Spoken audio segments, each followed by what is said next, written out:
एक सवाल है जो मैं आपसे पूछना चाहता हूँ, सीधा, बिना किसी लगी लिपटी के। और वो सवाल ये है कि आप अभी जो ज़िंदगी जी रहे हैं, क्या वो आपने अपनी मर्ज़ी से चुनी थी या वो बस आपके साथ होती रही और आप देखते रहे? सुबह उठना, नौकरी पे जाना, पूरा दिन काम करना, शाम को थक के घर आना, थोड़ी देर टेलीविज़न देखना, सो जाना और फिर सुबह फिर उठना और उसी चक्कर को दोबारा शुरू करना। ये सिर्फ आपकी कहानी नहीं, ये उस ज़माने के करोड़ों लोगों की कहानी है जो पूरी मेहनत के साथ जीते हैं, लेकिन महीने के आखिर में जब अकाउंट चेक करते हैं तो एक अजीब सी खामोशी छा जाती है जब पता चलता है कि पैसे फिर ख़त्म हो गए। और ये खामोशी ज़्यादा दर्दनाक इसलिए होती है क्योंकि इंसान जानता है कि उसने सब कुछ सही किया, काम भी किया, कंजूस भी नहीं था, कोई भी ज़्यादा ऐश नहीं की, फिर भी नतीजा वही का वही रहा। एक इंसान था जिसने ये सब देखा, महसूस किया और फिर एक सवाल पूछा जिसका जवाब दुनिया के पास नहीं था। क्यों? क्यों ये सिस्टम ऐसे काम करता है? क्यों अमीर लोग अमीर होते जाते हैं और गरीब लोग पूरी ज़िंदगी उसी चक्कर में घूमते रहते हैं? क्यों स्कूल में पैसों की समझ कभी नहीं दी जाती जबकि पैसा ही वो चीज़ है जिसके बगैर ज़िंदगी के ज़्यादातर रास्ते बंद हो जाते हैं? और फिर उसने इस सवाल का जवाब एक किताब में रख दिया जिसका नाम है रिच डैड पुअर डैड, जिसे लिखा रॉबर्ट कियोसाकी ने, जो 1997 में पहली बार छपी और जो आज भी दुनिया की सबसे ज़्यादा पढ़ी जाने वाली पर्सनल फाइनेंस की किताब है। क्योंकि इस किताब में वो सच है जो स्कूल ने कभी नहीं बताया, घर में कभी नहीं सिखाया गया और जो पूरी ज़िंदगी किसी ने सीधी ज़बान में कहने की हिम्मत नहीं की। वो दो बाप जिनसे सब कुछ शुरू हुआ, रॉबर्ट कियोसाकी के पास दो बाप थे। और ये सुनने में थोड़ा अजीब लगता है, लेकिन जब तफसील से समझते हैं तो ये पूरी किताब की बुनियाद बन जाती है और इसके बगैर कुछ भी समझ में नहीं आता। पहले बाप, उसके असली बाप, एक बहुत पढ़े लिखे, इज्जतदार और मेहनतकश इंसान थे जिन्होंने अपनी पूरी ज़िंदगी एजुकेशन को ऊपर रखा। हवाई यूनिवर्सिटी में प्रोफेसर की हैसियत से पढ़ाया, फिर वक्त के साथ हवाई के पूरे एजुकेशन डिपार्टमेंट के सुपरिटेंडेंट बन गए। और उन्होंने हमेशा यकीन किया कि अच्छी तालीम का मतलब अच्छी नौकरी है और अच्छी नौकरी का मतलब सिक्योर ज़िंदगी है। लेकिन जब वो रिटायर हुए तो हकीकत कुछ और निकली। क्योंकि पेंशन थी लेकिन खर्चे ज़्यादा थे, सेविंग्स ने साथ नहीं दिया और वो इंसान जिसने पूरी ज़िंदगी दूसरों को पढ़ाया, खुद एक छोटी सी फाइनेंशियल तकलीफ से बचा नहीं पाया। दूसरे बाप, रॉबर्ट के दोस्त माइक के वालिद, एक बिल्कुल अलग इंसान थे जिन्होंने ज़्यादा स्कूल नहीं पढ़ा, कोई बड़ी डिग्री हासिल नहीं की, लेकिन उन्होंने हवाई में एक के बाद एक बिजनेस खोला, रियल एस्टेट खरीदी, लोग रखे, सिस्टम्स बनाए और धीरे धीरे एक ऐसी दुनिया बना ली जहाँ पैसे उनके लिए काम करते थे, ना कि वो पैसे के लिए काम करते थे। और आखिरकार वो हवाई के अमीर तरीन लोगों में शुमार होने लगे। दोनों ने रॉबर्ट से प्यार किया, दोनों ने उसे गाइड करने की कोशिश की, दोनों ने उसकी भलाई चाही, लेकिन दोनों की गाइडेंस ने दो बिल्कुल अलग राहों की तरफ इशारा किया। एक कहता था कि पढ़ते रहो, अच्छा रिजल्ट लो, अच्छा रिजल्ट, फिर अच्छा जॉब, फिर सिक्योर रहो। दूसरा कहता था कि सीखते रहो, सिस्टम समझो, पैसों को समझो, अपने लिए काम करो।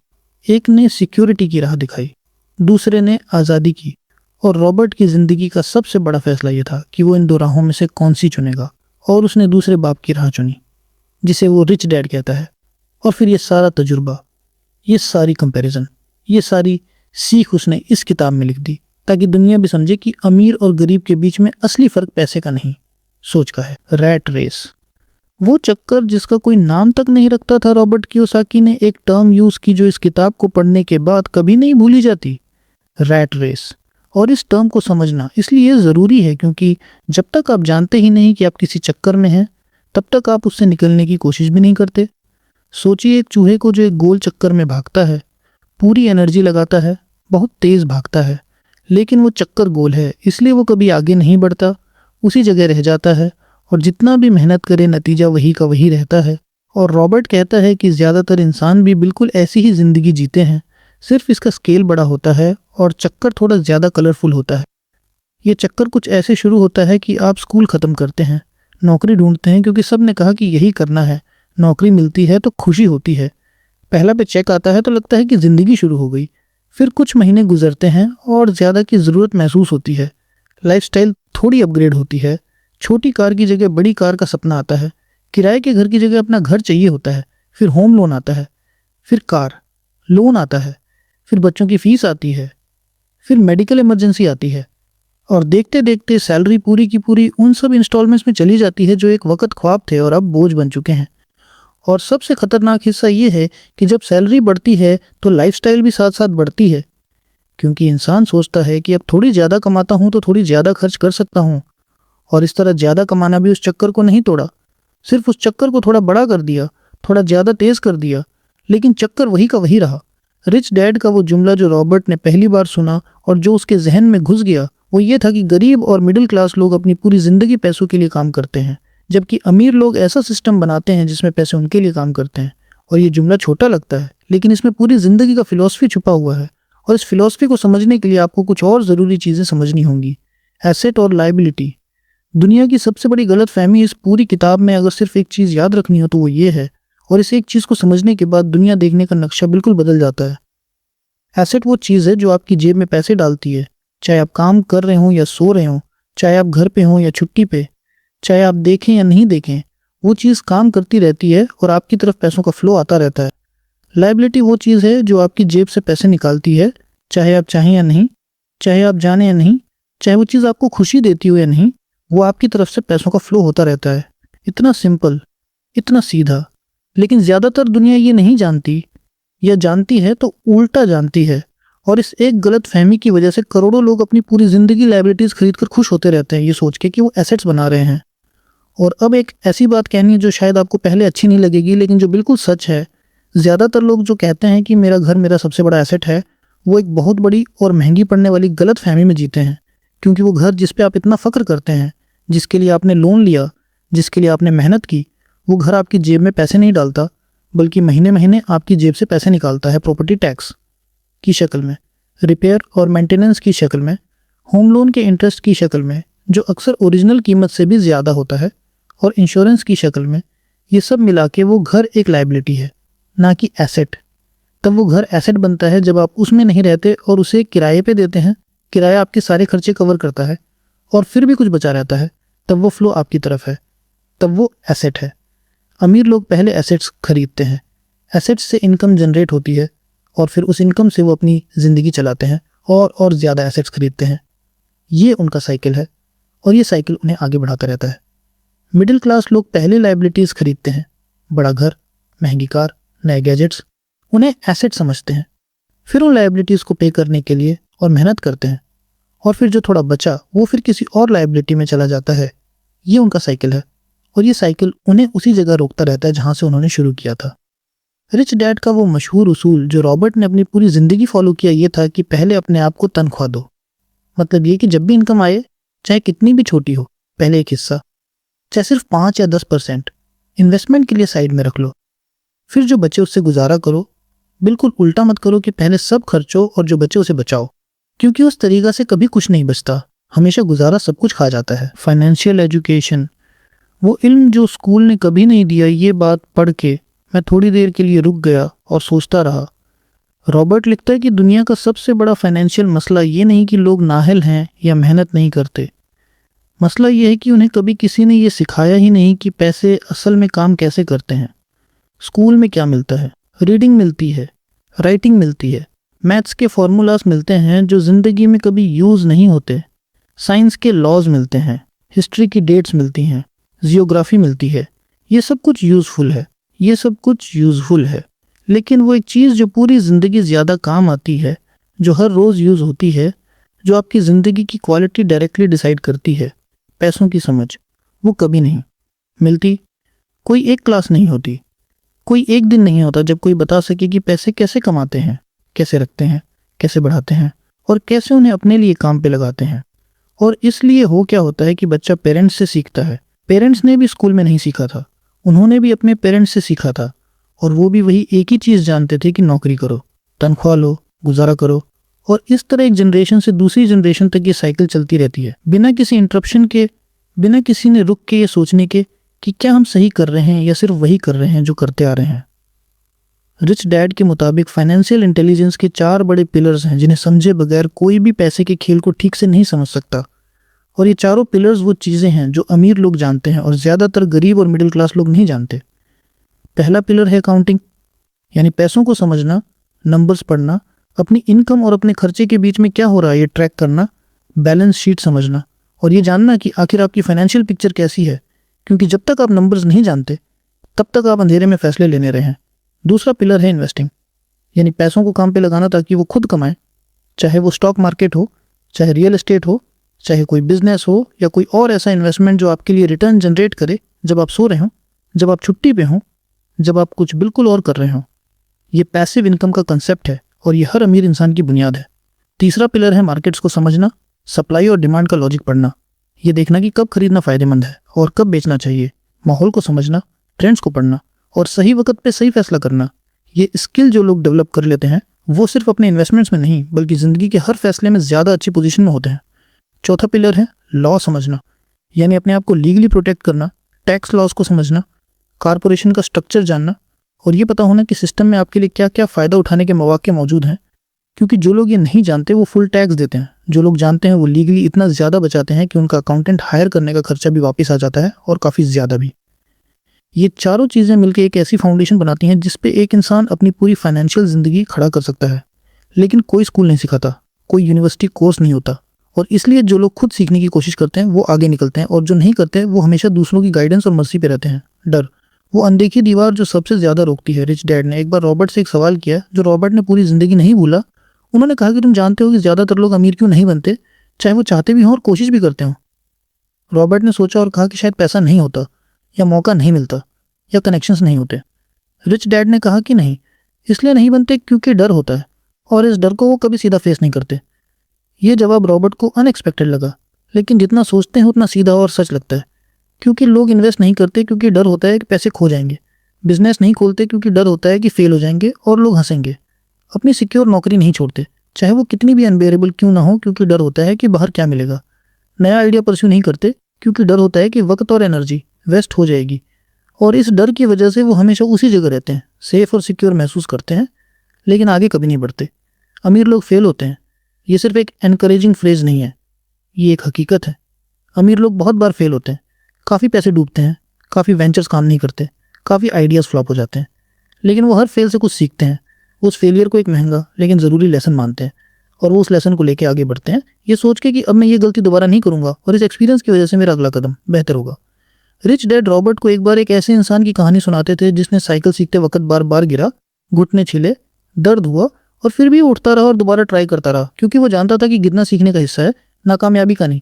और रिच डैड कहते थे कि पैसे के मामले में भी बिल्कुल यही बात है, फेल होना सीखने का हिस्सा है। लेकिन लोग इतना डरते हैं कि ट्राई ही नहीं करते, और जो ट्राई ही नहीं करता कभी सीखता भी नहीं और कभी आगे भी नहीं बढ़ता। जिस चीज़ से डरते हो उसी में कदम रखना सीखो, डर को फील करो, उस डर को एक्सेप्ट करो, लेकिन उस डर को अपना ड्राइवर मत बनो, क्योंकि जब डर ड्राइव करता है तो मंजिल हमेशा वही होती है जहाँ से शुरू किया था। ये रिच डैड का वो फिलॉसफी था जिसने रॉबर्ट की पूरी ज़िंदगी बदल दी। टैक्सेस और कारपोरेशंस, वो गहरा राज जो सिर्फ अमीर लोग जानते हैं। ज़्यादातर लोग पूछते हैं कि अमीर लोग जो करोड़ों कमाते हैं इतना कम टैक्स क्यों देते हैं, और इस सवाल का जवाब सुन के ज़्यादातर लोग सोचते हैं कि ज़रूर कोई भ्रष्टाचार है या कोई इल्लीगल काम हो रहा है। लेकिन हकीकत ये है कि ये बिल्कुल लीगल है, ये सिस्टम का हिस्सा है, और जो लोग सिस्टम को समझते हैं वो इसका फ़ायदा उठाते हैं, जबकि बाकी लोग सिर्फ शिकायत करते हैं। आम इंसान का पैसे का चक्कर कुछ ऐसे काम करता है, इनकम आती है, गवर्नमेंट पहले अपना हिस्सा काट लेती है टैक्स की शक्ल में, और जो बचता है वो इंसान खर्चता है। मतलब पहले टैक्स फिर जिंदगी। अमीर इंसान का चक्कर जब वो कारपोरेशन के जरिए काम करता है, कुछ ऐसे काम करता है, इनकम कारपोरेशन में आती है। कारपोरेशन पहले अपने तमाम खर्चे करता है, यानी कार, पेट्रोल, फ़ोन, खाना, ट्रैवल, मीटिंग्स, ऑफिस एक्सपेंसेस, सब कुछ बिजनेस के नाम पे होता है, और जो बचा उस पर टैक्स लगता है। मतलब पहले ज़िंदगी फिर टैक्स। ये एक सिंपल सा लीगल फ़र्क है, लेकिन इस फ़र्क की वजह से अमीर इंसान इफेक्टिवली बहुत ज़्यादा अपने पास रख लेता है, क्योंकि वो चीज़ें जो आम इंसान अपनी अपनी जेब से खर्चता है वो अमीर इंसान की कारपोरेशन के खर्चे बन जाते हैं।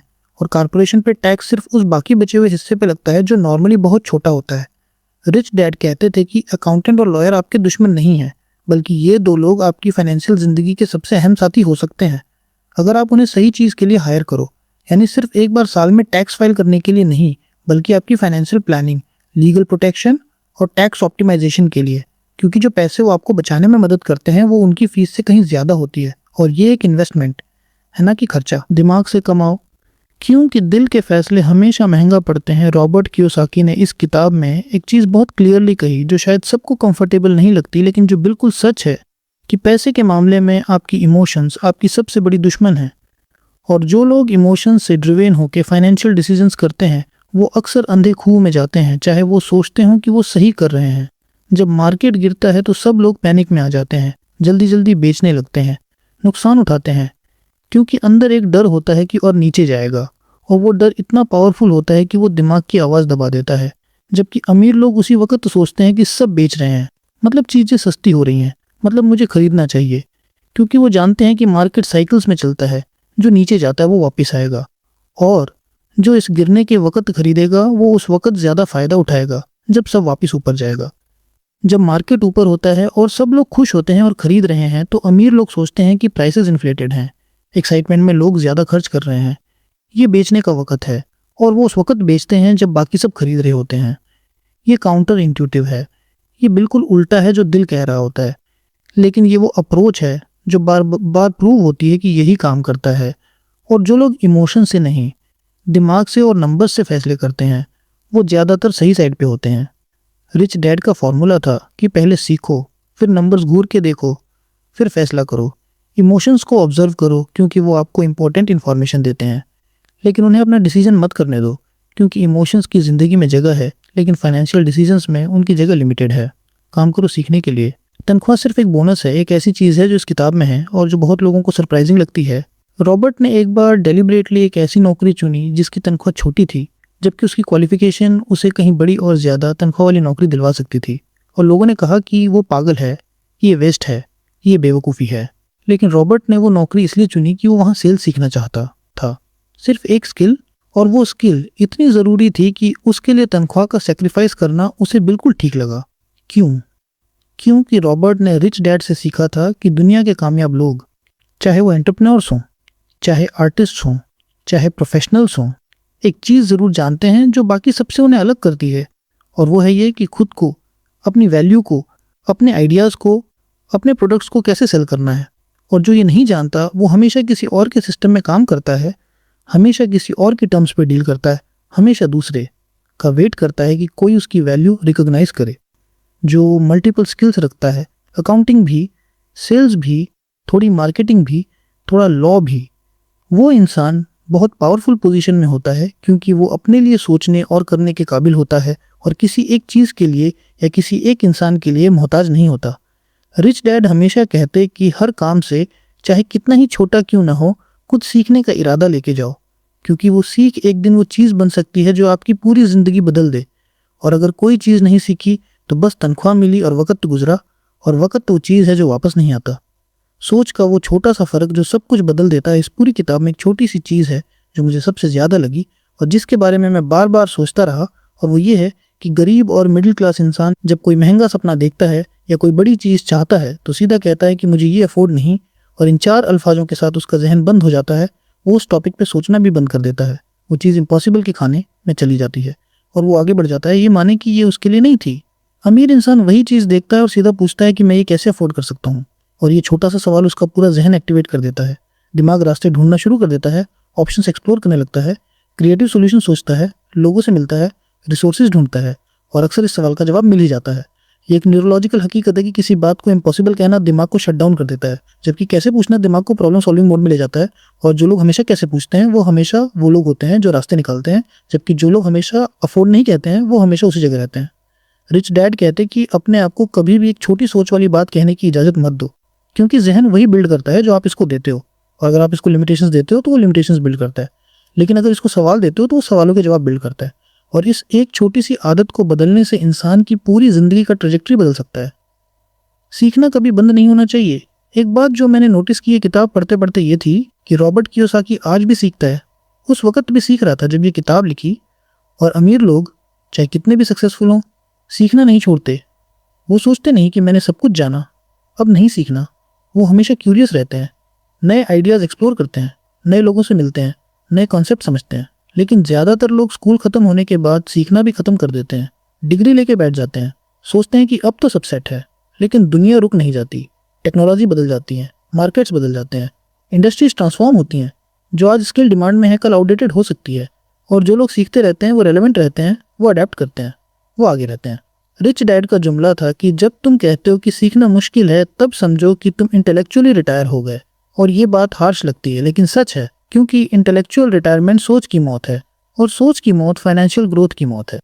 जो इंसान 5 और 20 साल का हो और सोचा करे कि सब कुछ जानता है, वो ऑलरेडी पीछे रह गया। और जो इंसान 60 साल का हो और नए आइडियाज पे क्यूरियस हो वो स्टिल आगे चल रहा है, क्योंकि उम्र ने नहीं, क्यूरियोसिटी ने इंसान को जिंदा रखा होता है।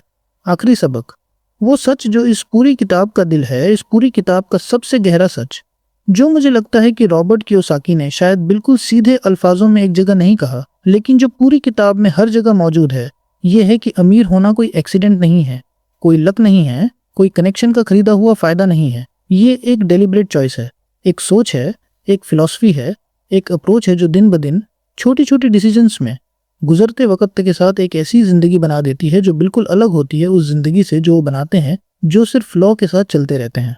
हम सबके पास चॉइस है, लेकिन ज्यादातर लोग उस चॉइस को यूज करना छोड़ देते हैं, क्योंकि सोचना तकलीफ देह है, क्योंकि बदलना डर देता है, क्योंकि दूसरों से अलग होना अनकंफर्टेबल होता है, और इसलिए वो वही करते हैं जो सब करते हैं, वही सोचते हैं जो सब सोचते हैं, और वही नतीजा पाते हैं जो सब पाते हैं।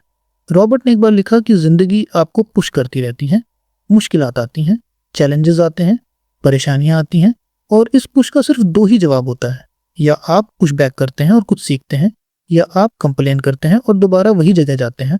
और ज्यादातर लोग जिंदगी भर कंप्लेन करते हैं, क्योंकि पुश बैक करने में ताकत लगती है, सोचना पड़ता है, सीखना पड़ता है, और वो सब करना अनकंफर्टेबल होता है। लेकिन जो लोग इस अनकंफर्टेबल प्रोसेस से गुजर जाते हैं, जो लोग डर के साथ भी कदम रखते हैं, जो लोग छोटी छोटी गलतियों से घबराते नहीं बल्कि सीखते हैं, जो लोग अपनी सोच को एक नए डायरेक्शन में ले जाते हैं, वो लोग एक दिन पीछे मुड़ते हैं और हैरान होते हैं कि वो छोटा सा शिफ्ट, वो एक छोटा सा फैसला, वो एक छोटी सी आदत ने उन्हें कितनी दूर पहुंचा दिया।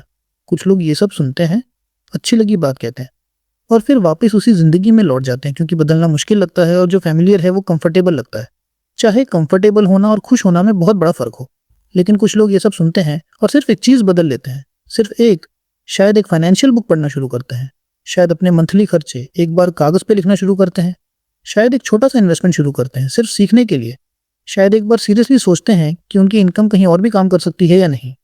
और वो एक छोटा सा कदम, वो एक छोटा सी शिफ्ट, वो एक छोटा सा नया डिसीजन, यही काफी है। क्योंकि अमीर और गरीब का फर्क अक्सर एक बड़ी चीज नहीं होती, वो हजारों छोटी छोटी डेली चॉइसेस होती हैं जो एक इंसान ने जरूरत से नहीं बल्कि समझदारी से की होंगी, और दूसरे ने बिल्कुल करना छोड़ दिया होगा।